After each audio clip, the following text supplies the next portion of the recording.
Welcome back to Gold Derby. I'm Christopher Rosen. I'm so pleased to be joined by James Mather, the Oscar-winning Top Gun Maverick sound editor, who's here to discuss his fine work as supervising sound editor on Mission Impossible: Dead Reckoning, Part 1.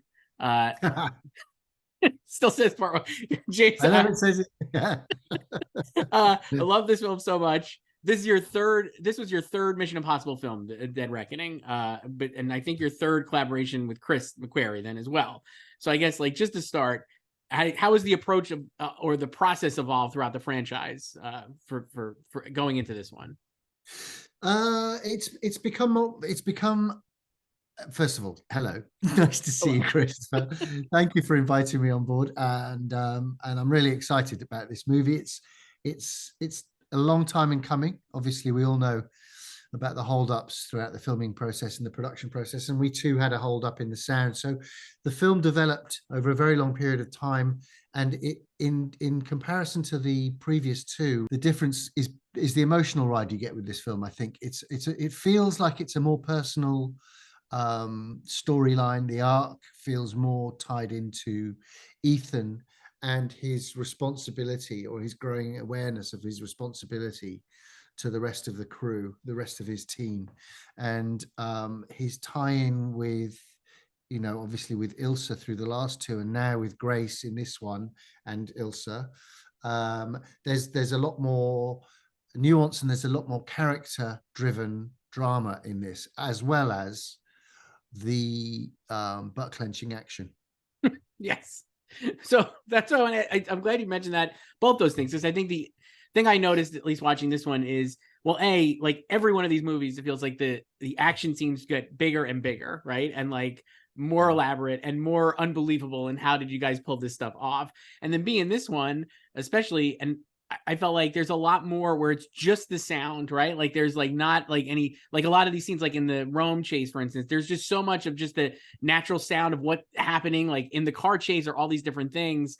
And even at the end, also with like the train, you kind of go back to that as well, without the score involved as well. And I just found that like it really kind of dragged you, or like right in as a viewer, right? And I guess like like how did you guys talk about that? And like, we I've spoken about this on previous ones, but it was definitely more amped up in this particular production, and I don't know if that's as a result of the Top Gun process and the immersion and the immersiveness of the soundtrack for that movie. But this movie was very much about feeling the engagement, involvement, immersion, drama, jeopardy of the situations. And McHugh is very, very clear about the soundtrack that he wants to use to convey that. And he likes to have music step in at an emotional beat to allow you to really notice the difference and feel the gear shift.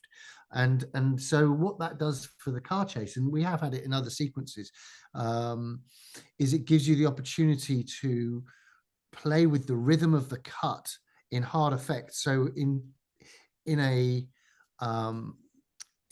sort of creative way, you're making a score with sound effects, and it's quite a percussive score. It's not tonal. It's much more about the impacts of the edits, the scale and the weight of the vehicles in the Rome scene, for example, really helps play a kind of low end theme and a high end theme. And it gives you the opportunity to be able to dip in and out of dialogues very easily. So if you watch it without picture, you realize there's a rhythm that goes through it. And it's almost like I'd say a tango or something. It's got a very hard and energetic feel to it, and it really lends itself to the dance between Grace and Ethan, with Paris sort of interjecting in the Hummer, and it makes for a really immersive, a really synaptic is a word that I use. It kind of makes you feel like you're in the car with them, and the way that they filmed this movie, with allowing them, creating cars, creating vehicles, carriages for the train scene, where the camera operator could get right inside and film really close to their faces, so to give the audience that feeling of being there with them. Punch out to wide shot the Rome streets or the scooters or the Spanish Steps, and then back into the car for a one-liner, and then back out again. And the rhythm that it gives you, the rhythm that it sets up. I mean, it's obviously Eddie Hamilton, the editor, cuts in an incredibly sound sensitive way. He's got the rhythm in his head of how these things are going to punch in and out, and we work throughout the process delivering mixes of sections, and we'll break them down so he can start editing and conforming those with his cuts. So he's always got an idea of how the soundtrack will develop, and that helps with McHugh and Lorne when they're discussing the music, where the music would best drop in at that moment. And some of it happens very late on in the process, and a lot of it happens from an early stage. I think in this particular movie, over the long period of time, there were moments when people had time to concentrate on sections of it and really look, and the car chase was one of them. The train was quite late. Strangely, the desert scene was a scene that we had early on, but it was a much longer scene than the one that ends up in the film. So we knew what it had to be, but we had to redo it from scratch using the material that we had, very close to the end of the mix. For a film that took as long as it did to make, we had quite a rush It's at the amazing. end to get it. Yeah. I mean, it pays off. Like we're just going here. Like just meant like that's like 5 different massive set pieces we're talking about. Yeah. The movie is like, and then even like the opening with like the submarine, I think is also great. And every one of these things feels like, again, at least you correct me if I'm wrong, but to me, it's like watching it. I'm like, every one of these is like a different kind of sound, like a different like place for sound. You know what I mean? It's like whether it's like the car chase or like the desert, like you're saying, or on the submarine, like it's all these different like locales or whatever, right? For like the sound, and it like gives you a lot of flavor. The train, obviously, at the end, as well as just an incredible sequence. I'm imagining that must be a lot of challenges then within there, right? Like it's one movie, but it's like 5-6 different massive things. Yes, and it's an exploration. You know, what's really interesting is you're working with the man who's in the shot, who knows what it sounded and felt like when he did that stunt, and he wants the audience to dial into that emotion, that sound when he jumps off the cliff, the famous bike stunt that everybody got a chance to witness before the movie came out, and then see it. You know, obviously it's a finished product in the movie, and it looks breathtaking, but the sound that adds to that, you'll never have had that before in any of the documentary clips. So Tom's take on that was that the cut to him when we've gone to silence as the bike and he had falling away, and the cut to him when he's gliding through the air is huge. The sound is massive, and we're all a bit like, is that, it's quite loud. And he's like, guys, that is what it's like. It is so definite. You have to wear earplugs, and even then, your whole body is feeling the train. And so you go, okay, great. That now gives the audience a significant step into the way it was. And what we're trying to do at all times is to enhance the plausibility and the reality of the scenes, even though obviously some of them are, crazy fun, but you want to feel that there is a reality to there. You want to feel that it's that the cars are doing what they're doing, and that the train is doing what it's doing, and that the explosions are doing, and that it's very important to have that visceral truth in the soundtrack. I think the train especially, for us, because there are so many stages within that chase, from the moment they get on to the moment it becomes a runaway train to the end. You have like 6 or 7 different location moments, and you've got the interior and the exterior, and they get blown apart when he comes through the window. So now you have to have that pressure drop that happens, which was another big moment. And there's a lot of, these guys get really involved in the sound. It's a joy to work with people who enjoy sound, because it's harder for sure, because they have a strong opinion about what they want, but it's a satisfying collaboration when everybody's happy with the final result. Right. And we some bits we struggled with, some bits we just got nailed straight away. But I do believe that the language that we've learned over the years helps, certainly on a film of this scale.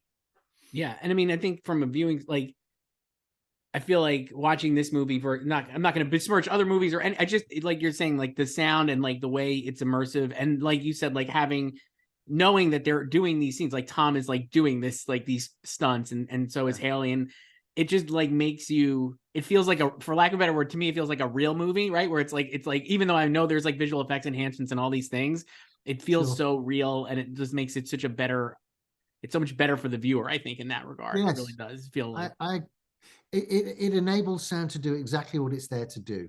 It enables sound to enhance the story and to bring the audience even closer to the experience that they're seeing on the screen, which is a real joy to be able to have that opportunity. And there are scenes like this, the fight on the bridge, which are brutal. I mean, that whole section where Ethan is running through and he has a fight with Paris, which is really intense and claustrophobic, and the whole of Venice is very tightly weaved and feels stifling, and the music plays an incredible role at that point. And actually, we were really told to ease off and step back, step back. We don't want to hear the footsteps of them running around.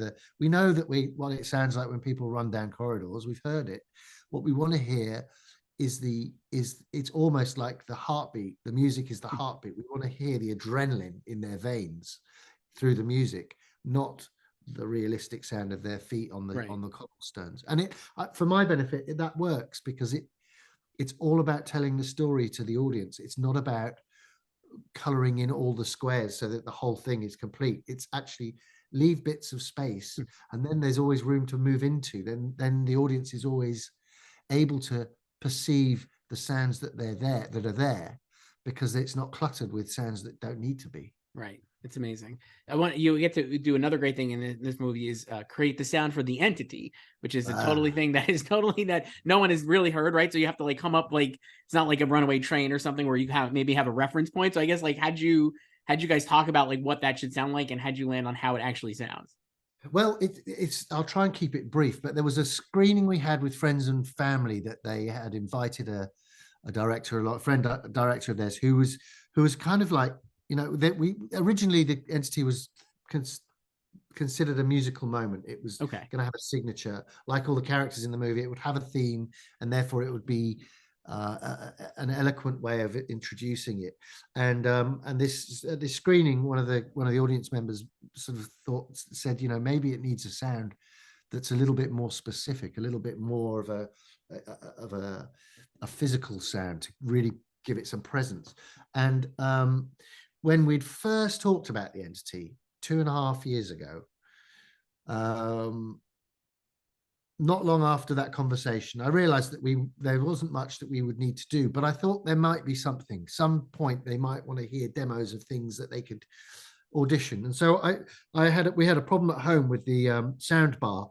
It had somehow got a digital glitch with the TV, so it was the streamer. So I was playing, I think it was Rogue Nation, the opening section of Rogue Nation, through the soundbar, and it was doing the sound that we hear in the movie, which is the entity. So I recorded it on my phone with a little mic on it, and I put it in my folder and saved it and kept it. Didn't think anything about it. Kept listening, thinking, it's a kind of a weird digital. There are things inside that sound, but you can't discern what they are. But it's got this digital crunchy. Anyway, so they've come back from this screening where it's been suggested maybe it has a sound, and McHugh said to me, "What have you got? Did you say you had something that was?" I said, "Oh, I've got it on my phone here. This is it." And he went, "Great, let's try it. Let's try it." So we put it in. I had to give the files to one of my designers to go and see if they could recreate the effect using various plugins and oscillators and side chains, this and that. And they came up with something that was pretty close. So it meant that when Benji's being taken over by the entity in the chase in Venice, we could apply that filter so that his voice started tuning into the same, but the sound of the entity always plays within those sections, even if there's voices going through the filter. And of course, once we got this sound working, once we believed it, it was like, how far can we push it? And then it was like, okay, now maybe we should have a little bit of visual effects in the submarine with the entity sound on it, so that those that watch the movie more than once will go, it's the entity in the submarine, before we've even cut to the orb, where the entity exists. And so then you start seeing throughout the movie there are little bits on the watch, and this entity sound sort of grew exponentially into this character, which I think even appears at the end of the roller. There's a little goose of it at the end. So it's one of those very, very happy accidents that we can't take pride in it, because it's not, it's an accident, but it's nice to know that when you hear something odd, record it, because you never know when you're going to find an entity in need of a noise.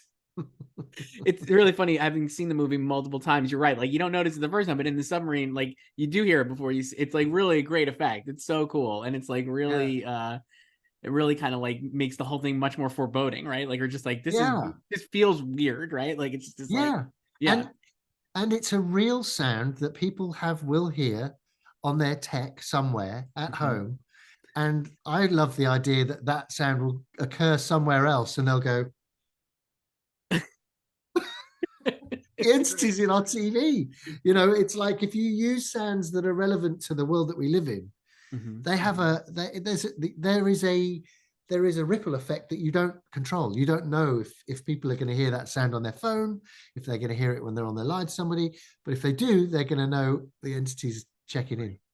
So we have to wrap up, but I know obviously there's another one of these movies coming soon and eventually, right? I guess, are you already? So like you mentioned, like this one took like 3 years basically, and obviously the COVID delays and all these different things. This new one has obviously now been delayed because of like the labor unrest and everything. But I guess, like, how are you already like working on? How when do you start getting involved in the next Mission Impossible process? We've had conversations. Okay. We had conversations during the mix of the last one, about what was coming up and what was going to be needed to the thing to focus on early days, because it was hard to know how subjectively how we were all going to feel about it being this way or that. So we've had discussions. The sequences weren't really in a position for us to be able to start actually working on them. So we've got them and we're ready to roll, but we've been trawling through creating a library, which has been really helpful, because that's the kind of thing that makes a huge difference. When you've got the library sourced before you actually start laying them down, then you may only use 60% of it and the rest is all new stuff, but at least that 60% that is going to be great. Right. And I think we know it's going to be great, because obviously your work is so great on these films, and it's incredible stuff. And James Mather, an Oscar winner, like we said, for Top Gun Maverick, and just amazing work on Dead Reckoning Part 1. Thank you so much for doing this. I really appreciate it. Thank you. Thank you for your time. Thank you.